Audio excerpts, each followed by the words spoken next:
बिस्मिल्लाहिर्रहमानिर्रहीम। अस्सलाम वालेकुम। न्यूज़ एंड हेल्थ टीवी के मुअज़्ज़ज़ नाज़रीन को खुशामदीद। नाज़रीन, नूर मुकद्दम केस में दो छोटी सी अपडेट आज की दिन में आई हैं। वो क्या है वो मैं आपसे शेयर करता हूँ। इससे पहले अगर आपको लगता है कि मेरे चैनल को सब्सक्राइब करना चाहिए तो जल्दी से मेरे चैनल को सब्सक्राइब कर लें और साथ लगे बेल आइकन को भी प्रेस कर लें ताकि आपको अपडेट मिलती रहे। नाज़रीन, नूर मुकद्दम केस में कुछ दिन पहले मैंने अपनी एक वीडियो के अंदर बताया था, एक मैंने रेफरेंस दिया था राजा साकिब की तरफ से कि उन्होंने सीनियर हैं, उन्होंने बताया था कि जेल के अंदर जाहिर जाफिर कोशिश करता रहा है कि उसको कुछ दोस्तों के नाम लिए जो अभी सीगाराज में रखे गए हैं, उनका पता नहीं चला कि वो कौन से दोस्त हैं। वो पुलिस ने हमें अभी तक मीडिया को नहीं बताया। तो उन लोगों से मिलने की बजिद था और जिद करता रहा कि मैंने अपने दोस्तों से मिलना है। और जेल के अमले ने काफ़ी इसके ऊपर भरमी का इजहार भी किया और थोड़ी सी बहुत इसकी लिटरेशन भी की इस हवाले से। तो फिर भी वो बाज नहीं आया, बड़ी जिद कर रहा था कि उनको मिलना है। तो पुलिस ने उन्हें मिलवाया तो नहीं है, लेकिन जो उनके दोस्त थे, जो इनकी इंफॉर्मेशन ली थी, अब पुलिस ने ये फैसला किया है कि उन लोगों को तफ्तीश के दायरे में लाया जाए। अब उन लोगों की जो तफ्तीश है वो की जाएगी और पता लगाया जाएगा कि मुलजिम ने जब ये इंसिडेंट हुआ था तब इनसे राब्ता किया था या नहीं किया था। अगर हुआ है तो कितनी बार हुआ है, अगर इनके राब्ता हुआ है तो क्या इनके दरमियान बातें हुई हैं, और इसके बाद इस इंसिडेंट के बाद इनका कितनी बार राब्ता हुआ और क्या इनके दरमियान जो टॉक हुई है उसका पता चल सके। तो इसलिए जो है पुलिस उन्हें अरेस्ट करना चाहती है।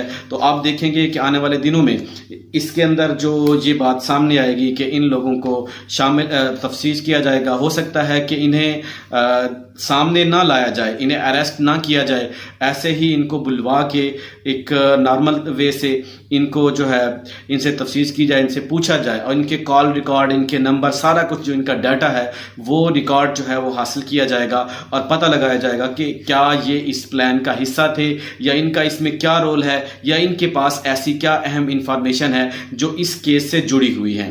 तो एक तो ये अपडेट थी। दूसरी अपडेट ये थी कि जाहिर जाफिर और उस्मान मिर्ज़ा एक अडियाला जेल के अंदर ये लोग मौजूद हैं।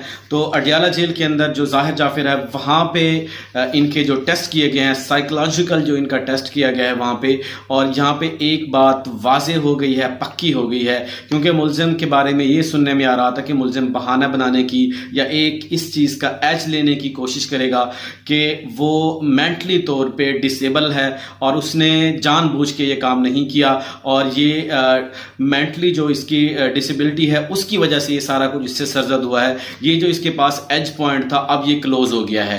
अब ये कंफर्म हो गया है कि इनके टेस्ट के बाद जो इनकी रिपोर्ट आई है साइकोलॉजिकल टेस्ट की, दोनों की, उस्मान मिर्ज़ा की भी और इसकी भी, दोनों की जो रिपोर्ट थी वो बिल्कुल ही परफेक्ट थी। और इस हवाले से डॉक्टर ने ये जो इसकी रिपोर्ट दी है कहा कि ये मेंटली तौर पर बिल्कुल फिट है, किसी किस्म की डिसेबिलिटी या कुछ किस्म का नशा, किसी किस्म का ऐसा कोई भी जो एलिमेंट है इनके अंदर नहीं पाया गया। इन्होंने जानबूझकर ये सारा कुछ किया और ये अपने होशो हवास में थे। और इवन के मुलजिम को ये भी पता है कि उन्होंने क्या जुर्म किया है और इनके ऊपर इनको जो सज़ा होने वाली है वो कौन सी है।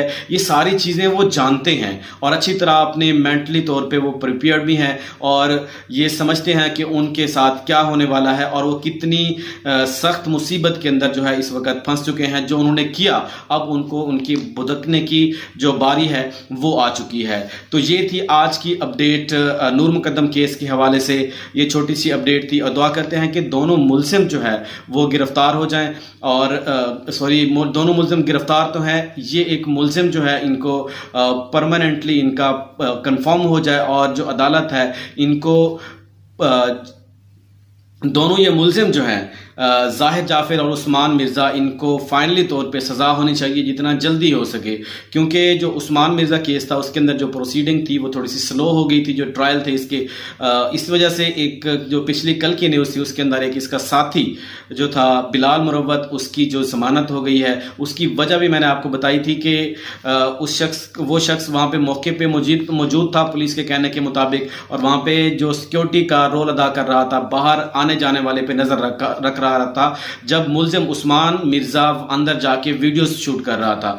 तो इसके अलावा और इनका कहना है कि हमारे वहाँ पे ना ही लोकेशन ट्रेस की गई है सेल फ़ोन के हवाले से, और दूसरा इसके अलावा ना मैं वीडियोस के अंदर पाया गया है इसके ऊपर किसी किस्म का कोई इस तरह का सबूत वाजे नहीं है।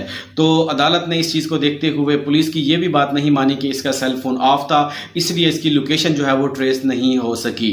तो पुलिस ने अदालत ने जो है उसे इस्लामाबाद हाई कोर्ट ने उसकी ज़मानत मंजूर कर ली है। एक शख्स ने मुझे कमेंट में पूछा कि एक ट्रू इसकी ज़मानत नहीं है, बेल नहीं है इसकी।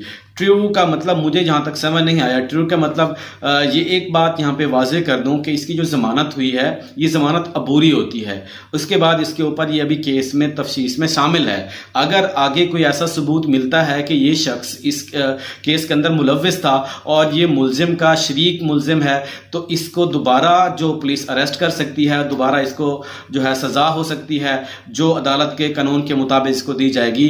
तो ये ट्रू नहीं है। अगर ट्रू की बात की जाए कि कंफर्म इसकी ज़मानत नहीं है कि परमानेंटली इसकी ज़मानत हो गई है, इसकी परमानेंटली ज़मानत नहीं हुई है। ये एक अबूरी ज़मानत थी कि अगर मुलजिम के परमानेंटली बरी नहीं हुआ, अदालत ने उसे बेकसूरवार नहीं ठहराया, इसके ऊपर जो सबूत थे वो कम थे, जिसकी वजह से इसे थोड़ा सा रिलीफ दिया गया है कि उसे ज़मानत दी गई है। ये ट्रू ज़मानत जो है वो नहीं थी, ये एक कन्फर्म ज़मानत नहीं थी, इसको आर्जी मतलब अबूरी ज़मानत दी गई है कि बाद में इसको हो सकता है अदालत के अंदर पेश भी किया जाए। इसकी जो पेशियां होंगी उसके ऊपर भी इसको हाजिर होना पड़ेगा। हो सकता है कि जो पुलिस है उसके यहाँ भी इसको हाजिरी देनी पड़े, इसके जो सिग्नेचर होते हैं वो भी इसको देने पड़े। ये सारी बातें थी आज की वीडियो की। तो अपना ख्याल रखिएगा। उम्मीद करता हूँ कि ये अपडेट आपको अच्छी लगी होगी। अपना ख्याल रखिएगा। अल्लाह ताला हम सबका हामी और नासिर हो। अस्सलाम वालेकुम।